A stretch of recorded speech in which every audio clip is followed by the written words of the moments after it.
Hello and welcome to this episode of Say It Anyway. It's been a while. Hello, I'm back. I was in the Dominican Republic. Why? I don't know.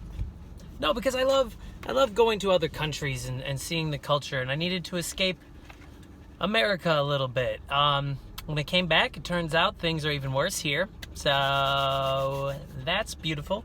I wanted to do this episode on some of the things that I learned while in the Dominican Republic. Now, a lot of Americans have been very afraid to go there because of, let's say, people dying. But they're dying because of some illnesses, and they've been a little bit older. It's still something to worry about. I found that the people were fine. I didn't have to worry about any of the people. I didn't have to worry about the places I went. I rented a car off of just some lady.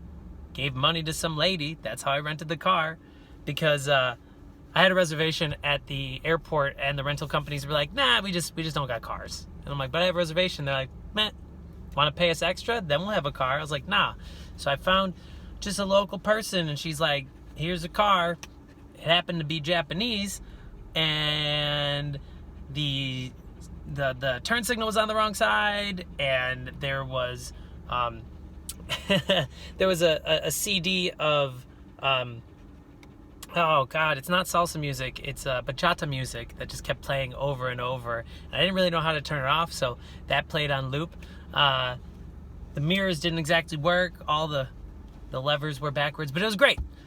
What I wanted to say about all of this and going there is that getting to know the locals and asking for advice on what to do is the best way to travel. That's what I found.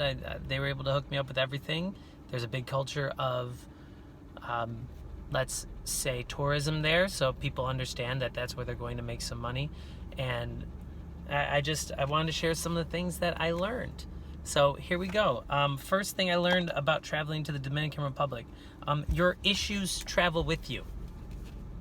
So, as much as you may leave some things behind, psychological issues go with you. I spent a lot of time being extremely anxious about my future, about my existence, about the decisions of the past, about all the people that have come and gone from my life, and the beach didn't change that. So that's first thing I learned. Second thing I learned people can live with less stuff. Yeah, it surprised me too, but people there had less stuff and they were still living.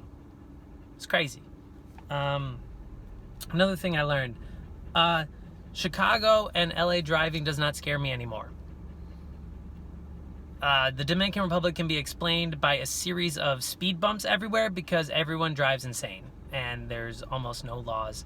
When it comes to safety in terms of driving, everyone's got a motorcycle and they will just whip in and out and they don't care. Another thing I learned in the Dominican Republic, we don't have to judge each other so much for the jobs we do. I recognize that in the United States there is so much judgment about who we are. Are we living our best life? Are we showing everyone how we live our best life?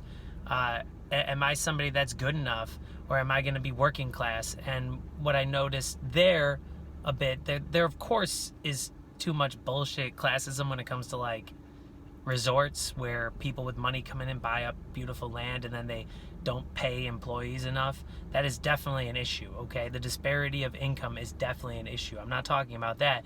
I am referring to the fact that people tend to be more accepting of each other, and I think it's because the people there do what they need to get by, in terms of a lot of the individuals that work just in the city or around or for tourism, and it doesn't seem like everybody is so vastly ashamed. Now, I don't know this. I don't know. I'm not in everybody's head, but it seems like not everybody's vastly ashamed. Oh, we have our little co-host today. Roxy, say hi. Roxy. Hi. Where you going? All right, just sit your ass back down. Okay. But I noticed not everybody was completely judging each other for having less. And it made me happy. I spend a lot of my time not with people at resorts or near the resorts. I spend my time away and more with locals and with just people, Dominican people, and it was better for me just to be and exchange and talk and see and recognize that, you know, our profile isn't our lives, and many people live without it. I also learned that many people go without taking a photo of themselves daily. It's crazy. Now, the people vacationing, no, tons of photos, tons of videos all the time. But the other people there, I wasn't seeing that many selfies. Very interesting. What else did I learn? Oh yeah, money runs everything. Money runs everything.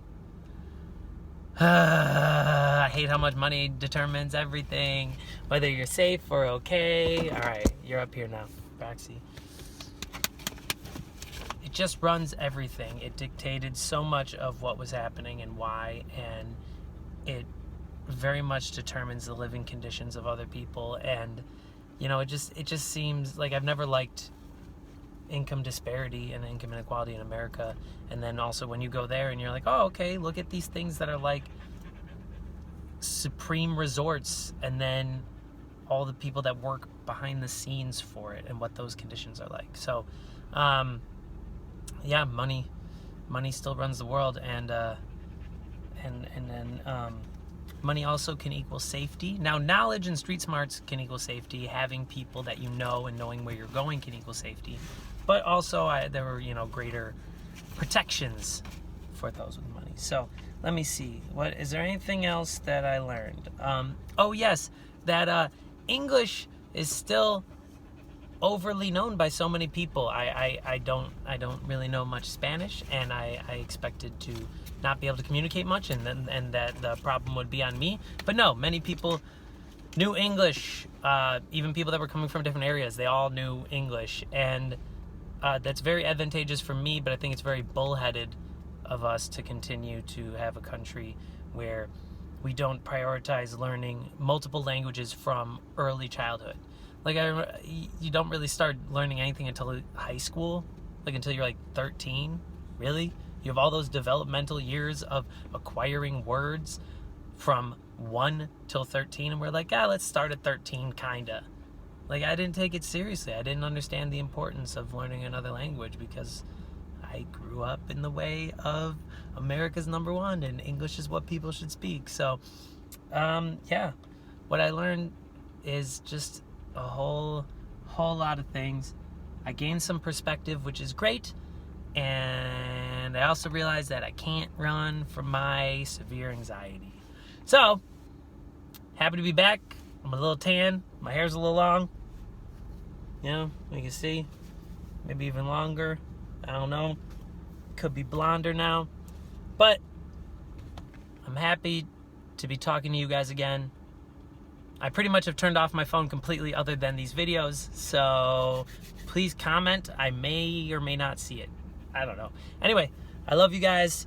And stay safe. Stay present in the moment. And just understand that there's many, many, many ways in which to live. And it can be okay. All right. Bye.